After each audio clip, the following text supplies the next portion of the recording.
Assalamualaikum warahmatullahi wabarakatuh. Salam dan bahagia Bapak Ibu. Perkenalkan saya Livati Nur Idalelia, calon guru penggerak angkatan 9, kelas 273 dari SMP Negeri 3 Ngimbang, Kabupaten Lamongan. Dalam video ini saya akan memaparkan mengenai koneksi antar materi modul 2.1 pembelajaran berdiferensiasi. Sebelumnya, perkenalkan fasilitator saya, Bapak Abdul Khadimul Azal MPD, dan pengajar praktek saya, Bapak Nur Hasan SPD MM.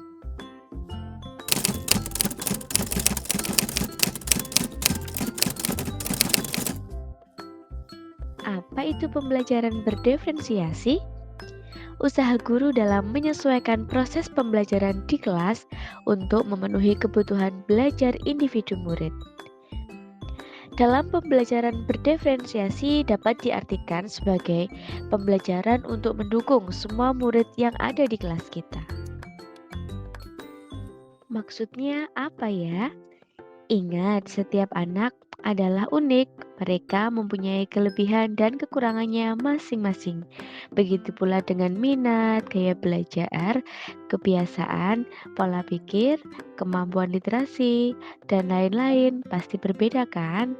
Nah, di sini diperlukan usaha guru untuk dapat memenuhi kebutuhan belajar murid yang berbeda-beda agar mereka merasa nyaman saat mereka belajar di kelas dan tentunya tujuan pembelajaran dapat tercapai. Lalu bagaimana cara untuk dapat melakukan pembelajaran diferensiasi di kelas? Yang pertama, agar dapat melakukan pembelajaran berdiferensiasi, guru harus memahami tujuan pembelajaran, mengetahui dan merespon kebutuhan belajar murid, menciptakan lingkungan belajar yang mengundang murid untuk belajar, melakukan manajemen kelas yang efektif, melakukan penilaian berkelanjutan. Berkaitan dengan kebutuhan murid, guru harus mempunyai 3 aspek berikut. Yang pertama adalah kesiapan belajar murid atau readiness. Yang kedua, minat belajar murid. Selanjutnya, profil belajar murid atau gaya belajar. Kesiapan belajar murid atau readiness mengharuskan guru untuk menilai pengetahuan awal dan menentukan apa yang telah murid ketahui dan di mana murid berada. Selanjutnya, minat murid. Minat setiap anak pasti berbeda-beda. Minat adalah salah satu motivator penting bagi murid untuk dapat terlibat aktif dalam suatu pembelajaran. Selanjutnya adalah profil belajar murid. Profil belajar murid dipengaruhi dari beberapa aspek. Yang pertama adalah lingkungan, budaya, gaya belajar, maupun kecerdasan majemuk. Kebutuhan belajar murid dapat diidentifikasi berdasarkan cara-cara berikut ini. Yang pertama, mengamati perilaku murid. Selanjutnya, melakukan asesmen awal. Dan yang ketiga, mereview dan merefleksi praktik pembelajaran. Selanjutnya, berdialog dengan guru murid sebelumnya. Keempat adalah membaca rapot murid di kelas sebelumnya, dan yang terakhir adalah menggunakan berbagai penilaian formatif. Selanjutnya, kita ke strategi pembelajaran. Strategi pembelajaran dibedakan menjadi 3. Yang pertama adalah diferensiasi konten, diferensiasi proses, dan diferensiasi produk. Yang pertama adalah diferensiasi konten, berkaitan dengan apa yang kita ajarkan seperti materi, konsep, atau keterampilan yang perlu dipelajari secara kurikulum.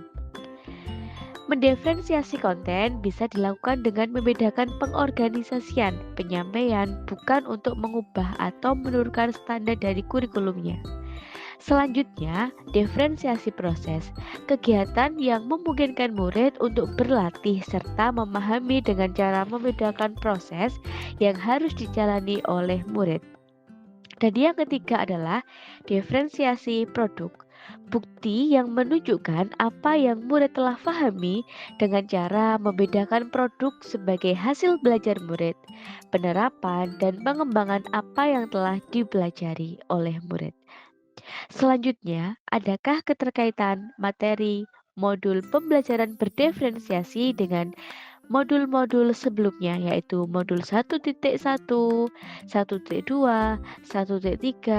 modul 1.4 yaitu budaya positif?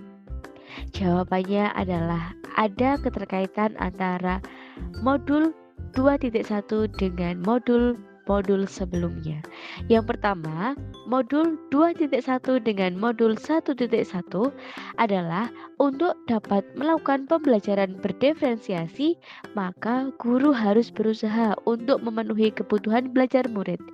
Ini sesuai dengan kodrat alam dan kodrat zaman menurut filosofi Ki Hajar Dewantara. Selanjutnya, keterkaitan dengan modul 2.1 yaitu nilai dan peran guru penggerak. Dalam melakukan pembelajaran berdiferensiasi, guru harus berpihak pada murid, reflektif, mandiri, kolaboratif, dan inovatif untuk menciptakan pembelajaran berdiferensiasi agar dapat memenuhi kebutuhan belajar murid. Oleh karena itu, seorang guru penggerak dapat mewujudkan kepemimpinan murid dengan merdeka belajar. Ini sesuai dengan nilai dan peran dari guru penggerak. Selanjutnya, keterkaitan dengan modul 2.1 dengan 1.3 yaitu pembelajaran berdiferensiasi dapat menjadi salah satu strategi untuk mewujudkan visi guru penggerak yaitu berkeberpihakan pada murid. Selanjutnya, keterkaitan antara modul 1.4 yaitu budaya positif dengan modul 2.1 adalah dalam pelaksanaan pembelajaran berdiferensiasi antara guru dan murid harus ada suatu keyakinan kelas yang telah disepakati terlebih dahulu untuk terciptanya pembelajaran yang baik dan sesuai dengan nilai-nilai dalam budaya positif. Demikian pemaparan koneksi antar materi modul 2.1. Semoga menginspirasi dan terima kasih. Salam dan bahagia Bapak Ibu. Wassalamualaikum warahmatullahi wabarakatuh.